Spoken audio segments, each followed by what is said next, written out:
We're going to discuss about various case studies on ER diagram. I already explained what is ER diagram. It is a model for creating a database. So provide a diagrammatic view of our database design. So there are so many plenty of things are there for representing the database. So day to day life we are using database in every field, right? So let me discuss one by one by presenting by various teams and they are going to submit present also. So what is the entity? It is a real world object.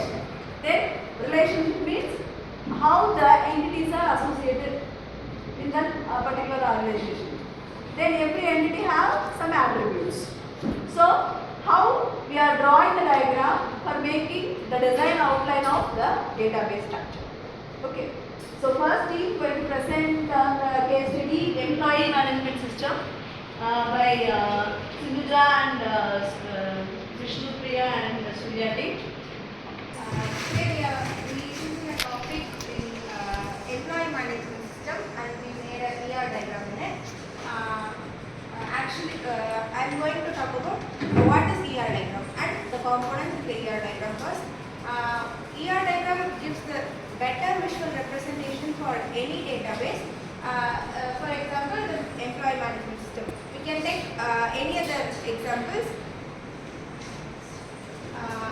It has many components like entity, relationship, attitude, and the lines to connect the attributes, relationship, etc.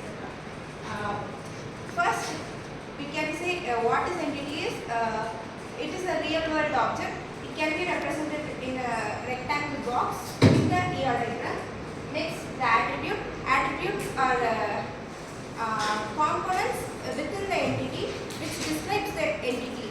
It is represented in oval. Relationship gives explains the relationship between the entities. Next, my teammate is going to explain about the ER diagram of employee management system. Explain about how this ER diagram is interrelated between each other using entities, attributes, and the connection lines.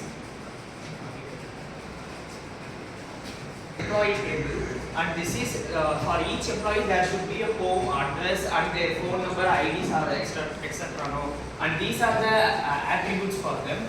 And this is the relationship diagram which is not visible clearly. This is works for, and this is controls, and this is works on.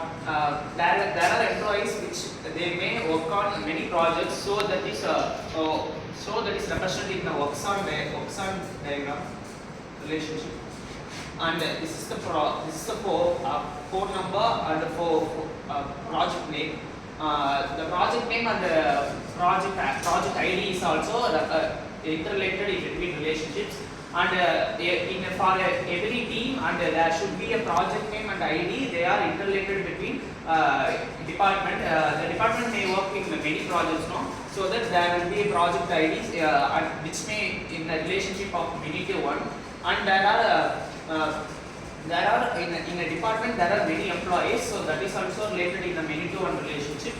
And also the every employee has a ID to represent to control on which project they can work or which project they can modify or control, so that comes under the controls relationship. For every employee there is a controls relationship management which may control every project which they can access or they can edit or they can view. And this total progress will be controlled by a management system which is controlled by a team leader or a HR. And this is what the diagram is. Library management systems ER diagram. Now let me give an intro about the ER diagram. ER diagram stands for entity relationship model, and with the help of the entity relationship model we can able to visually represent the ER diagram and it will be easier to understand it. Now let me explain about the components of the ER diagram. ER diagram primarily consists of three things: attributes, entities and relationships. Now let me explain the entity. logical form. Physical form can be like table, chair, book, or card. When it comes to physical form, can be like a profile or subscription, which do not have a physical form, which can be represented in the abstract of an object. In short, is known as logical entity. It has two types: strong entity and weak entity. Strong entity is independent, whereas weak entity is dependent. For example, chapter is dependent on the book, and whereas room number is dependent on the hotel. That's known as the weak entity. Now let's jump into the attributes. Attributes primarily consist of four types: key attribute, composite, multi-value, direct. Key attribute is unique attribute, cannot be replicated. For example, student's register number can't be replicated, Aadhaar number, letter. Whereas composite we can able to derive values from the composite. For example, full name can be comprises of first name and last name. In address, we can able to take the door number or street number like this. And component multi-valued attributes, one person can have multiple phone numbers, one person can have multiple email IDs like this. And talking about derived attributes, our years of experience can be derived from the date of joining, whereas our age can be derived from the date of birth. That's all about the attributes. Now talking about relationship, one-to-one relationship, like one person can have only one passport, likewise one person can have only one Aadhaar card. One to many and many to one. One person can place multiple orders. That is known as one to many, and many orders can be placed by one customer. Many to many, one author can write multiple books. That's all about the components. Now K.Sangeetha will explain the ER diagram. Here to explain the ER diagram, from this diagram we use three entities: members, books, and publisher. And we use relationship. Member can borrow books, and borrow is a relationship. Books published by publisher. Published by is a relationship.